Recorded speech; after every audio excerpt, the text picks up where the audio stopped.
తను బానే ఉంది కదా? తనకి లెఫ్ట్ సైడ్ రిబ్స్ ఫ్రాక్చర్ అయ్యాయి. బ్రీతింగ్ తీసుకుంటున్నప్పుడు లంగ్స్ ఎక్స్పాండ్ అవడం కష్టంగా ఉంది. ఎంత టైంలో చేయించండి? Maximum 6 hours. సుమారుగా ఎంత ఖర్చు అవుతుంది? 3 lakhs దాకా ఖర్చు అవుతుంది. నాకు కొంచెం టైం కావాలి డాక్టర్. ఓకే, డబ్బు అరేంజ్ చేసుకోవాలి కదా. కానీ గంటకి తన కండిషన్ చాలా క్రిటికల్ అవుతుంది. ఈ 6 hours కూడా గ్యారంటీగా తను బతుకుతుందని చెప్పలేం.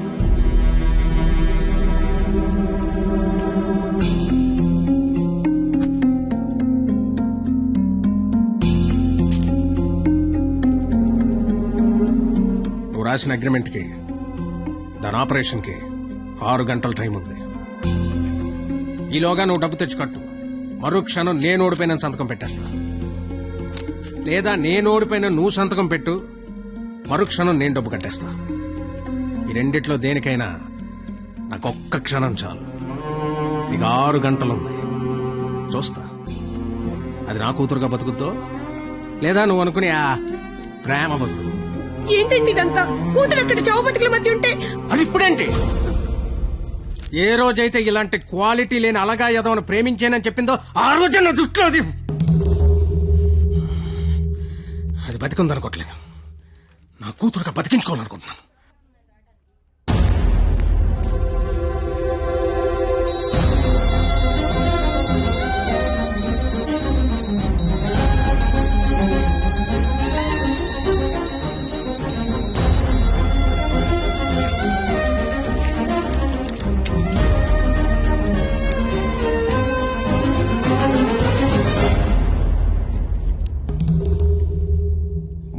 లక్షలు అనేసరికి కనీసం ప్రయత్నం చేయకుండా ఎలా సంతకం పెట్టేస్తున్నాడు చూడు.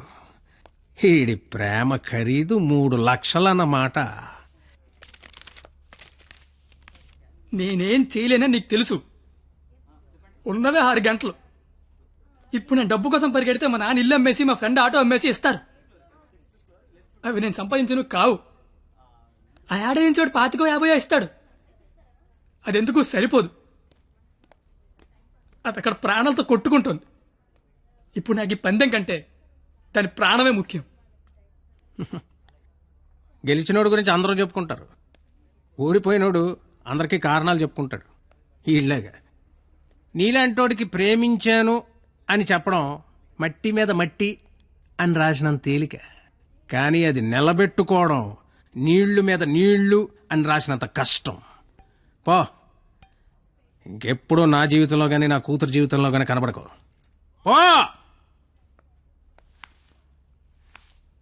ఓడిపోతే కాళ్ల మీద పడి క్షమాపణ చెప్తానన్నావు.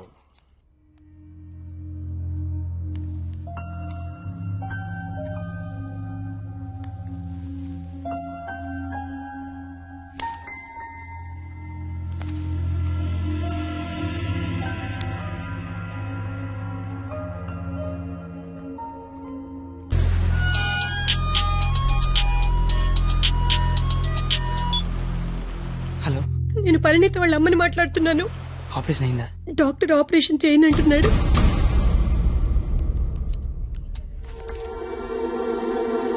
హలో సార్, నన్ను గుర్తుపట్టారా? నేను సార్, మీ దయ వల్ల ఒక హాస్పిటల్కి ఓనర్ని కాస్తా ఈ హాస్పిటల్లో డాక్టర్ గా జాబ్ చేస్తున్నా. మీ క్వాలిటీ దెబ్బకి బలైపోయిన చాలా మందిలో నేను ఒక్కడు సార్. గుర్తుపట్లా? అంటే ఇప్పుడు ఆపరేషన్ చేయబోయేది నేనే సార్, కానీ చేయటల్లా మానేశా. ఇప్పుడే నిమిషం ముందు నిర్ణయం తీసుకున్నా.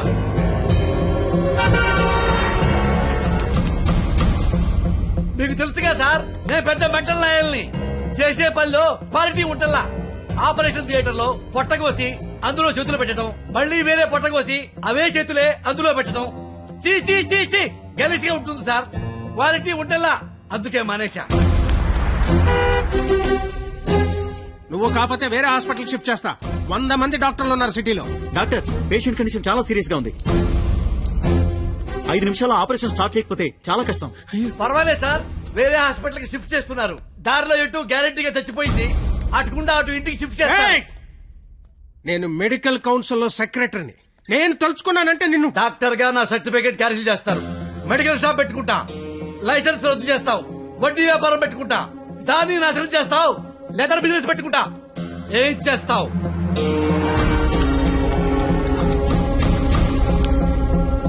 ఈ అవకాశాన్ని వదులుకోను రాజా.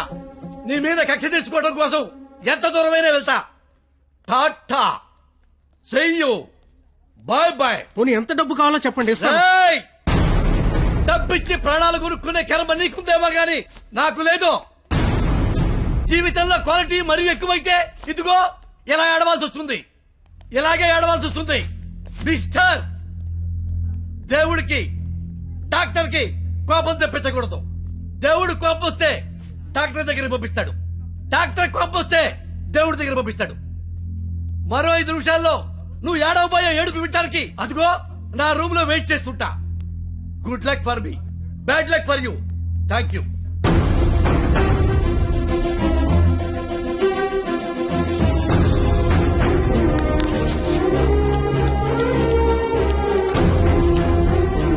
ఇప్పుడు ఆపరేషన్ ఆఫీసర్ కదా, దాని గురించి మాట్లాడాలి. నాకేం సంబంధం? మీకే సంబంధం. 2 నిమిషాలు నాతో మాట్లాడితే 3 నిమిషం పరిగెత్తుకెళ్ళి ఆపరేషన్ చేస్తారు. నేనెందుకు చేస్తాను రాజా? నో, ఆపరేషన్ నేనే చేస్తా. అమ్మా, ఈ అవకాశాన్ని నేను వదులుకోను. సార్, సారీ సార్, ఈ విషయం తెలియక నేను ఆపరేషన్ చేయనని చెప్పాను సార్. ఏ విషయం? అంత బాబు చెప్పాడులే సార్ నాకు. ఏం చెప్పాడు? ఊరుకోండి సార్. సిస్టర్, ఇదిగో నా ATM కార్డు తీసుకుని డబ్బులు రాజాయి, కింద బిల్లు మొత్తం కట్టాయి. ఇంజక్షన్ ఖర్చు కూడా వీళ్ళు ఇవ్వడానికి వీల్లేదు. వెళ్ళు. బాబు బయలుదేరమంటావా? చచ్చిపోయే లోన్ వెళ్ళండి సార్. ఏం కాదు నాన్న, షేక్ హ్యాండ్ నాన్న. అవయవదానం చేశారా సరే, పాపను బతికించుకుంటారు. పాపే నా ప్రాణం. రే, నువ్వేంట్రా అక్కడ? ఏం చెప్పావు వాడికి? ఆపరేషన్ చేయను అన్నాడు కదా, ఇప్పుడు చేస్తానంటున్నాడు. ఏం చెప్పారు వాడికి? అసలు నీ ప్రాబ్లం ఏంటి చెప్పు. నీ ప్రాబ్లం ఏంటి? నువ్వు చేయలేకపోయావు, నేను చేస్తున్నా కదా. ఇప్పుడు ఆపరేషన్ చేయడం ఇంపార్టెంట్, ఎందుకు చేస్తాడో ఇంపార్టెంటా? నిజంగా నాకు అర్థం కావట్లేదు. నీ ప్రాబ్లం ఏంటి చెప్పు. నీకు నేను నచ్చలేదు. నువ్వు నన్ను చేసుకోవాలనుకుంటే నేను నీకు నచ్చాలి. నీ కూతురు నన్ను చేసుకోవాలనుకుంటే నీకు నచ్చాల్సిన అవసరం లేదు. సరే, ఒక ఆడపిల్ల తండ్రిగా నేను నీకు నచ్చలేదు. ఎందుకంటే నువ్వు చూసినాడికి చదువు ఉంది, ఉద్యోగం ఉంది. నాకు చదువు లేదు, ఉద్యోగం లేదు. కానీ నీ కూతురు కాడంటే ఇష్టం లేదు. నీకు ఇష్టం లేదు, నేను ఒక 4 రోజులు మీ ఇంట్లో ఉంటేనే భరించలేకపోయావు. నీ కూతురు దానికి ఇష్టం లేని వాడితో జీవితాంతం ఒకే ఇంట్లో ఉండాలి, ఒకే మంచం మీద పడుకోవాలి, కాపురం చేయాలి. అర్థమవుతుందా నీకు? నాకు విషయం చెప్పు. నీలా నీ ఫ్యామిలీని 4 రోజులు పోషించమన్నావు. చివరిలో యాక్సిడెంట్ అయ్యింది, ఆపరేషన్ చేయించలేకపోయినా ఓడిపోయిన సంతకం పెట్టమన్నావు, పెట్టేశా. నీ కూతురు నీకిచ్చా. నువ్వేం చేశావు? ఆపరేషన్ చేయించగలిగావా? నువ్వు చేసింది ఏంటి, నేను చేయలేకపోయిందేంటి? ఇప్పుడు ఇద్దరం గెలిచినట్ట, ఇద్దరం ఓడిపోయినట్ట. తనకి మన ఇద్దరం కావాలి. నువ్వు ఉన్నావన్న ధైర్యం కావాలి, నేనిచ్చే ఆనందము కావాలి. తను ఎగరాలనుకుంటోంది, ఎగరడానికి రెక్కల్లా నేనున్నాను. కానీ ఎగిరి ఎగిరి అలిసిపోతే వాలడానికి కాళ్ళలా నువ్వు ఉన్నావన్న ధైర్యం కావాలి. అసలు నీతో పాటు మా నాన్న కూడా కావాలి. నన్ను ఉండకపోతే దాన్ని పెళ్లి చేసుకోవడానికి 3 లేసిన చెప్పి పట్టదు నాకు. నిన్ను కాదు లేచాక దాన్ని అనాలి. చెయ్యి, ఇదంతా నీకు ఎంత చెప్పిన అర్థం కాదని తెలుసుకోవడం చెప్తాను. నాకైతే అర్థం కావట్లేదు. చెయ్యి, ఎంత వస్తువు తెస్తే. రాజా, కంగ్రాచులేషన్స్, ఆపరేషన్ బాగా జరిగింది. అమ్మాయి safe. Best of luck. Medical officer గారు, మీరు మీ భార్య లోపలికి వెళ్ళి చూడొచ్చండి.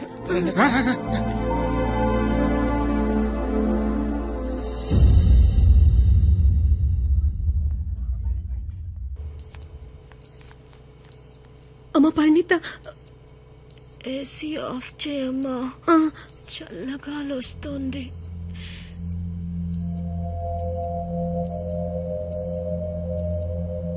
నిన్నొకటి అడగాలి నాన్న.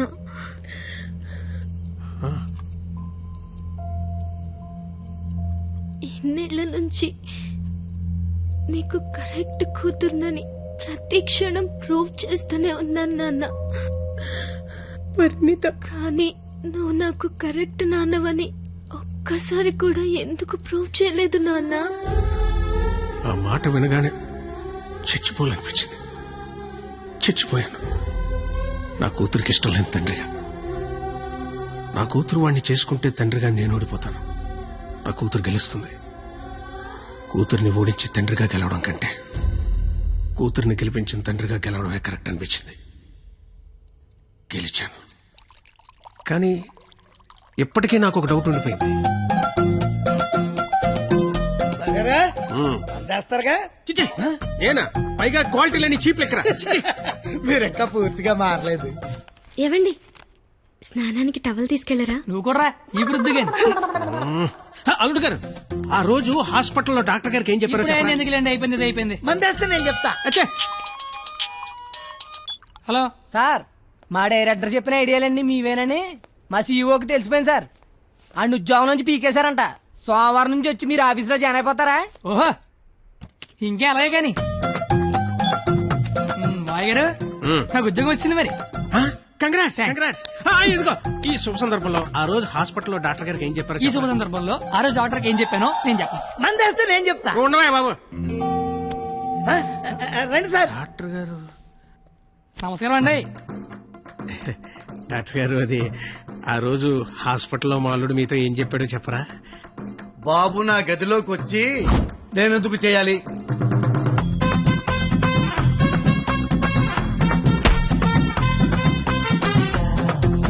ఇన్నాళ్ళ నుంచి వాడిని ఎలా ఏడిపిస్తున్నానో చూసారుగా.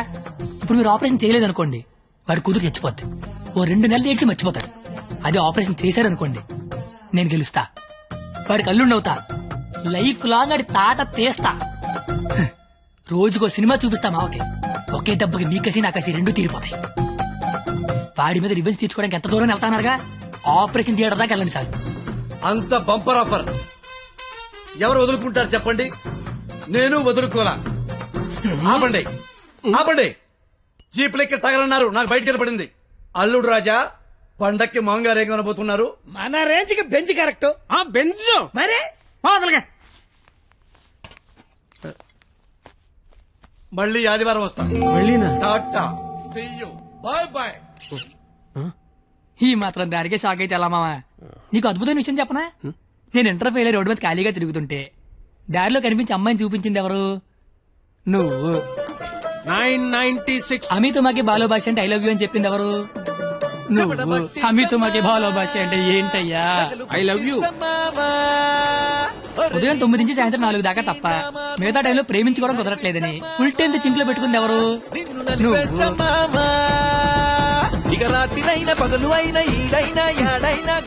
పనికి మళ్ళీ ఎవరో ఖాళీగా తిరుగుతుందని రెచ్చగొట్టి ఉద్యోగం వచ్చేలా చేసింది ఎవరు? నువ్వు. ఓపెన్ చేస్తే త్రేతాయుగం. మా సీఈఓకి తెలిసిపోయింది సార్. నీలాంటి మా ప్రతి ఎదవకి తగిలితే ఇండియాలో ఏ ఎదవ ఖాళీగా ఉండవు.